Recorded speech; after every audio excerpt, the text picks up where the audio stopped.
Islamic शरीयत का जो कल्चर है कि मूर्ति पूजा नहीं करने देंगे, मूर्ति पूजा नहीं बर्दाश्त करेंगे, ये कल्चर धीरे धीरे आपके दरवाजे तक आने लगा है। और ये सब कुछ सिर्फ इसलिए हो रहा है कि पश्चिम बंगाल की सरकार मुस्लिम तुष्टीकरण के तहत, वोट बैंक की राजनीति के तहत मौन बैठकर देख रही है। पुलिस मार खा रहा है, लेकिन जय हिंद। जब हम लोग टीवी में देखते थे बांग्लादेश का दृश्य जहां पे हिंदू देवी देवताओं के मंदिर को तोड़ा जाता है, तब हम लोगों को काफी कष्ट होता था। लेकिन अब वही दृश्य हमारे देश में देखने को मिल रहा है। उससे भी बुरी बात है हमारे राज्य पश्चिम बंगाल में देखने को मिल रहा है, और वो भी पुलिस के सामने। आपको बता दें, बीते कुछ दिन पहले ही मां तुलसी की प्रतिमा को तोड़ दिया गया और वहां पुलिस खड़ी थी। हमारे साथ बात करेंगे बीजेपी नेताओं में से। भैया क्या बोलेगा? बांग्लादेश का दृश्य देख के हम लोग का खून खौलता था कि वहां पे हिंदुओं के साथ ऐसा हो रहा है, लेकिन अब तो अपने देश में ही ऐसा हो रहा है कि मां तुलसी की प्रतिमा फेंक दी जा रही है। देखिए, ये विषय हिंदू सनातन धर्म के लोगों को आगाह करने के लिए ये घटना है। पहले हम लोग दुर्गा पूजा, काली पूजा के समय, सरस्वती पूजा के समय अखबारों में छपता था, टीवी में समाचार आते थे कि बांग्लादेश में काली मंदिर तोड़ दिया गया, मूर्ति को तहस नहस कर दिया गया। ऐसी खबरें आती थी। और पाकिस्तान से भी ऐसी खबरें आती थी कि वहाँ पर घंटी बजाने पर लोगों को पीटा गया, घर तोड़ दिया गया, वहाँ पर हिंदू महिलाओं को बुर्का पहनने के लिए मजबूर किया जाता है। ये सारी घटनाएं वहाँ होती थी जहाँ पर मुस्लिम बाहुल्य हैं या जो इस्लामिक देश हैं। लेकिन ये घटना सिर्फ एक घटना नहीं है। ये बॉर्डर इलाके से ये घटनाएं घटते घटते सीधे सीधे अब हमारे दरवाजे तक पहुंच गई है। किसी ज़माने में पश्चिम बंगाल के एक बड़े नेता, मंत्री, जिन्होंने मटिया बुरुज को मिनी पाकिस्तान कह के संबोधित किया था, उसी मटिया बुरुज का एक इलाका महेश तला का 7 नंबर वार्ड, जहाँ पर मंदिर के प्रांगण में एक तुलसी बेदी बनाई गई थी, जिस तुलसी बेदी को तोड़ने के लिए हजारों की संख्या में मुसलमान उपस्थित होते हैं। पुलिस की उपस्थिति में उसको तोड़ने का प्रयास किया जाता है। पुलिस वहाँ धक्का खाती है, मार खाती है, लॉ एंड ऑर्डर वहाँ बिगड़ता है। और उसके बाद दुख तब होता है जब मंदिर प्रांगण में तुलसी बेदी रहेगा कि नहीं रहेगा, इसका फैसला करने के लिए वामपंथी नेता सड़कों पर आते हैं, तृणमूल के नेता सड़कों पर आते हैं।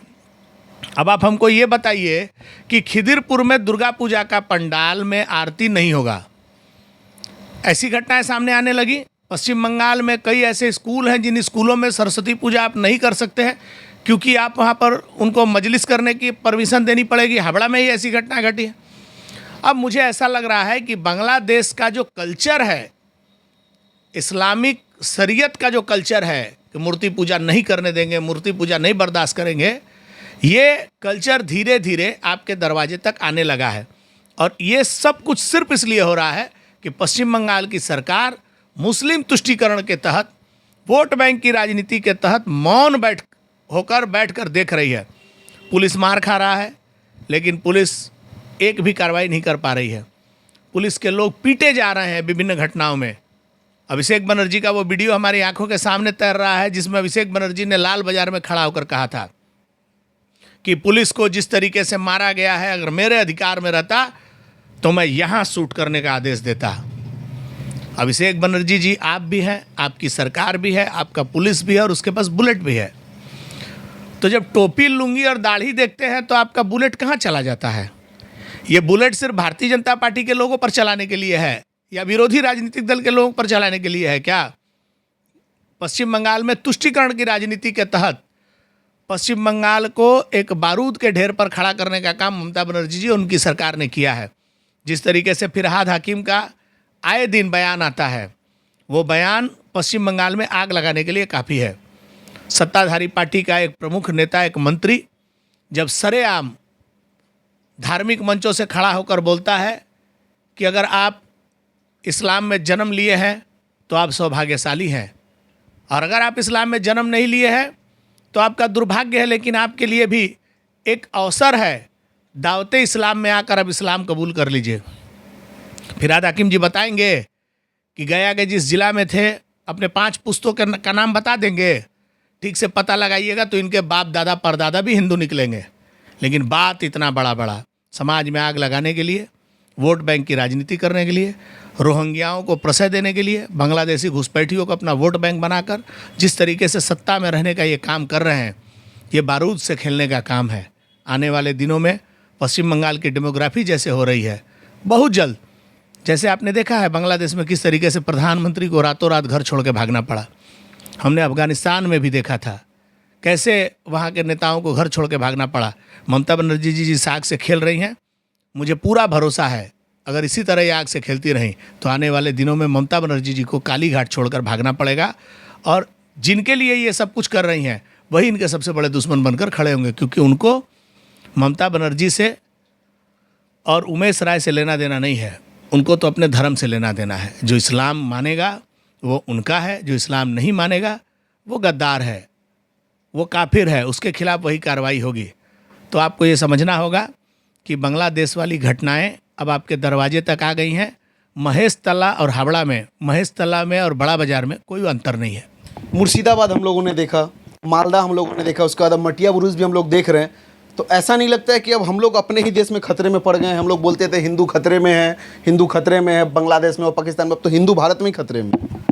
देखिए, हिंदू खतरे में है आपके देश के जो अवसरवादी नेता हैं, जो कुछ लोभी नेता हैं, इनके चलते। आप आज से कुछ साल पहले उत्तर प्रदेश में भी इसी तरह की मनमानी होती थी, उत्तर प्रदेश में भी इसी तरह की घटनाएं होती थी। असम में तो ये आम बात थी, असम में तो चरम पर चला गया था इनका दुस्साहस, इनका अतिक्रमण करने की मानसिकता, इनका लोगों को प्रताड़ित करने का, लोगों के अधिकार को हनन करने का मामला। लेकिन जब सही हाथ में सत्ता आता है तो वही व्यवस्था होती है। उत्तर प्रदेश में वही पुलिस है, वही लाठी है, वही डंडा है, वही बंदूक है, वही थाना है, सिर्फ सेनापति बदला है। आज किसी के माई के लाल ने जन्म लिया है तो जाकर वहाँ बवाल करके दिखा दीजिए, कर दीजिए ना, एक करके दिखा दीजिए, कांवड़ यात्रा पे एक पत्थर मार के दिखा दीजिए, 7 पुश्त आपका सीधा हो जाएगा। असम में भी जिस तरीके से वहाँ के मुख्यमंत्री ने व्यवस्था को टाइट किया है, सबके लिए एक बराबर अधिकार है, तुष्टिकरण नहीं होगी, आप सर पे चढ़ के नहीं नाचेंगे, आपके लिए कोई विशेष व्यवस्था नहीं है। पश्चिम बंगाल में भी सत्ता परिवर्तन यहाँ का बहुसंख्यक समाज अगर करता है तो निश्चित तौर पर पश्चिम बंगाल के भी हिंदू बहुसंख्यक समाज के लोग यहाँ पर सुरक्षित और सम्मान के साथ अपना जीवन यापन करेंगे। हम लोगों ने देखा एक ऑडियो वायरल हुआ था, तृणमूल के ही नेता, आप सभी जानते हैं बीरभूम के नेता है, उनको बोला जाता है अनुब्रतो मंडल, उनका एक ऑडियो वायरल हुआ था जिसमें वो पुलिस अधिकारी को गाली गलौज करते हुए नजर आए। उसके बाद हम लोगों ने देखा महेश तला में जिस प्रकार से तुलसी बेदी उखाड़ी गई, पुलिस में वहाँ पे पथराव हुआ। लगातार हम लोग रामनवमी में देखते हैं पुलिस के ऊपर भी पथराव किया जाता है। उसके साथ साथ आपको बता दें, ऐसी घटनाओं में पुलिस अपराधी नहीं गिरफ्तार कर पाती है, लेकिन शर्मिष्ठा नामक लड़की को भी है गुरुग्राम से कैसे लेके आ गए 1500 किलोमीटर दूर, और यहाँ से अनुब्रतो मंडल गिरफ्तार नहीं हो रहा है, जो तुलसी बेदी को उखाड़ के फेंका वो गिरफ्तार नहीं हो रहा है। देखिए, ये मैंने आपको बताया है, ये राजनीतिकरण है इस पूरे विषय का।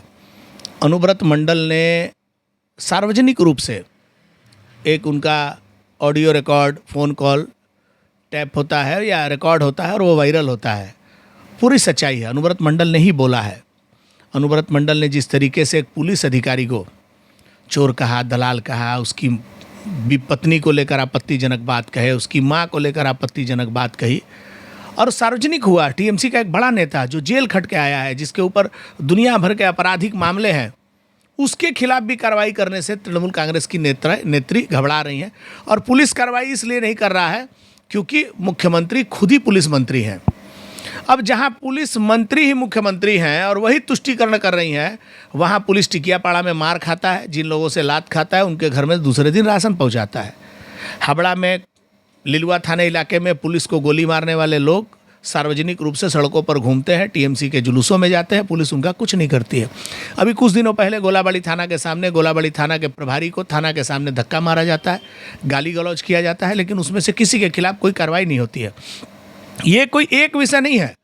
जहां मुख्यमंत्री खुद पुलिस मंत्री हैं, वहां पुलिस मार खाता है, सीपीवीएफ को के कमर में डोरी बांधकर हावड़ा में उसको सड़कों पर घुमाया जाता है, उससे कान पकड़कर उठ बैठ कराया जाता है। टीएमसी के लोगों को ये लगता है कि पुलिस मंत्री ममता बनर्जी नहीं, टीएमसी है, और टीएमसी के लोग पुलिस को कुछ नहीं समझते हैं। टीएमसी के इशारे पर पुलिस चलती है। इसी के चलते जहां पर लॉ एंड ऑर्डर की स्थिति ऐसा इसलिए होती है कि जहां का पुलिस राजनीतिकरण से पूर्ण रूप से ग्रसित हो जाता है, वहां का पुलिस कभी भी निष्पक्ष काम नहीं कर सकता है। तो भरोसा किस पे किया जाए? मुख्यमंत्री पे भी तो भरोसा नहीं करने लायक इंसान, उनको वोट देता है अपने काम के लिए, लेकिन यहाँ पे उनको वोट दे के लाया तो जा रहा है, वहाँ पे हिंदू भी वोट दे रहे हैं, मुस्लिम भी वोट दे रहे हैं, सभी धर्म के लोग वोट दे रहे हैं, लेकिन आहत सिर्फ हिंदू हो रहा है। कालियागंज में, मुर्शिदाबाद में जब दंगा फैलता है तो दंगे के बाद जब आपके जैसे होनहार पत्रकार जनता के बीच जाते हैं तो जनता ने क्या कहा? जनता ने कहा कि हमको बीएसएफ चाहिए, हमको सीआरपीएफ चाहिए, उनका कैंप बनाइए, हमारा डिमांड यही है, हमको कोई पैसा नहीं चाहिए। हरगोविंद दास के परिवार के लोगों ने कहा कि हमको पैसा नहीं चाहिए, हमको सुरक्षा चाहिए और यहाँ पर परमानेंट बीएसएफ का कैंप कराइए। बंगाल के लोग कह रहे हैं ना, वो बीजेपी के लोग थोड़ी ना है। जनता की मांग है। जनता यहाँ के पुलिस पर भरोसा नहीं करती है क्योंकि यहाँ की पुलिस टीएमसी के गुंडों के हाथ रोज पिटती है, थाना में ताला बंद करके छुपती है, टेबल के नीचे जाती है, इलाका छोड़कर भागती है। इस पुलिस पर लोगों को भरोसा नहीं है। लोग चाहते हैं कि पश्चिम बंगाल में केंद्र शासित व्यवस्था हो। जनता का मांग है कि यहाँ राष्ट्रपति शासन लगाया जाए, नहीं तो पश्चिम बंगाल में यहाँ का बहुसंख्यक समाज सुरक्षित नहीं है क्योंकि पुलिस का भी राजनीतिकरण हो गया है और मुख्यमंत्री तो खुले तौर पर मुस्लिम तुष्टीकरण में ग्रसित है, पूरी तरीके से डूबी हुई हैं। अच्छा, माननीय मुख्यमंत्री ने तृणमूल में एक नेता को लाया है, उसके बाद से आपसी विवाद बढ़ गया है। शौकत मुल्ला का लगातार बयान आ रहा है कासिम सिद्दीकी को लेकर, उनको पार्टी में ज्वाइन कराया गया, उनको एक पद दिया गया, जिसको लेकर शौकत मुल्ला लगातार कटाक्ष कर अपने पार्टी के विरोध में।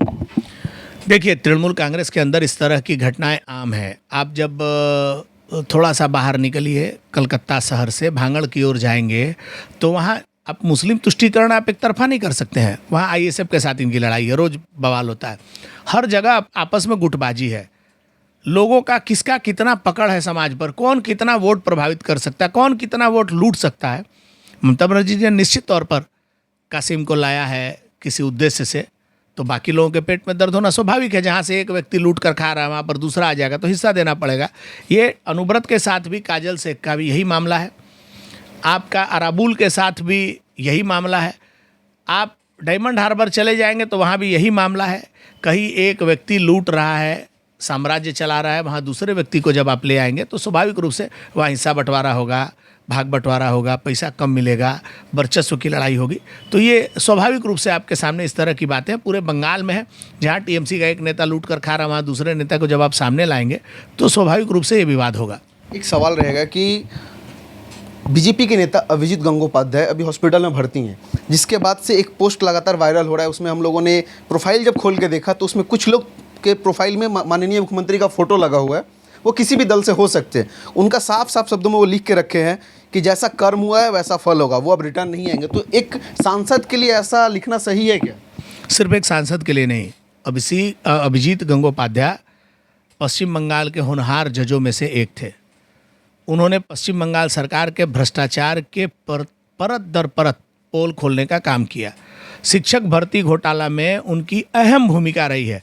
उन्होंने पहले दिनों में ही ये बात कही थी कि शिक्षक भर्ती घोटाला में राज्य सरकार के पास में जो डेटा है वो डेटा अगर राज्य सरकार दे देती है तो जो अवैध तरीके से जिनकी नियुक्तियां हुई हैं उनको चिन्हित करके उनको बाद के बाकी जो योग्य उम्मीदवार हैं उनको रखा जा सकता था। ऐसा नहीं करने पर राज्य सरकार के खिलाफ बार बार अभिजीत गंगोपाध्याय की जो कड़ी टिप्पणी आती थी, मुख्यमंत्री ने उनको चैलेंज किया कि आप कोर्ट में बैठ के राजनीति मत कीजिए, राजनीति करना है तो सड़क पर उतरिए। एक जेंटलमैन होने के नाते अभिजीत गंगोपाध्याय ने ममता बनर्जी के उस चैलेंज को एक्सेप्ट किया, सीधे राजनीति में आए, तमलुक से उम्मीदवार बने, तमलुक से टीएमसी के उम्मीदवार को बुरी तरीके से हराकर वो सांसद बने और एक अच्छे सांसद के रूप में वो काम कर रहे हैं। तबीयत कभी भी किसी का खराब हो सकता है। किसी के स्वास्थ्य को लेकर व्यंग करने से पहले सोचना चाहिए कि जब अभिषेक बनर्जी के आंख में चोट लगा था तो बीजेपी के कितने नेताओं ने उनके खिलाफ बोला था। क्या ममता बनर्जी बीमार नहीं होती हैं? इस तरीके का घटिया मानसिकता की राजनीति तृणमूल कांग्रेस के लोग कर सकते हैं क्योंकि उनके राजनीतिक एजेंडा में ही ये है।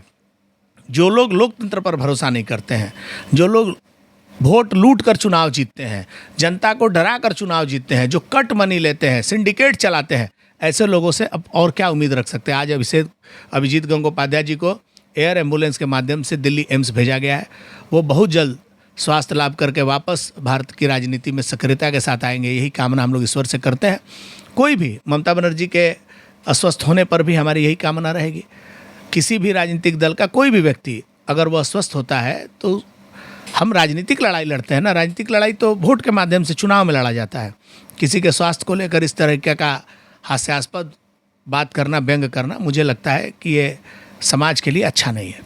चलिए, हम लोग जब बांग्लादेश का स्थिति देखते थे तो काफ़ी क्रोध होता था, लेकिन अब वही स्थिति हम लोगों को अपने राज्य में देखने मिलती है, साथ ही साथ अपने घर से कुछ ही किलोमीटर दूर देखने मिलती है। अब देश के हिंदुओं को यह समझना पड़ेगा कि आखिरकार वो किस नेता को चुनना चाहते हैं, किस सत्ताधारी पार्टी को चुनना चाहते हैं जो हिंदुओं के देवी देवताओं के आस्था को ठेस पहुंचाए या उनके देवी देवताओं का मान सम्मान बढ़ाए। देखना यही है। 2026 इलेक्शन है पश्चिम बंगाल में, और पश्चिम बंगाल की जनता और खास करके पश्चिम बंगाल की हिंदू जनता इस बार किस एजेंडे पे वोट देती है, ये सबसे बड़ा सवाल रहेगा। जय हिंद।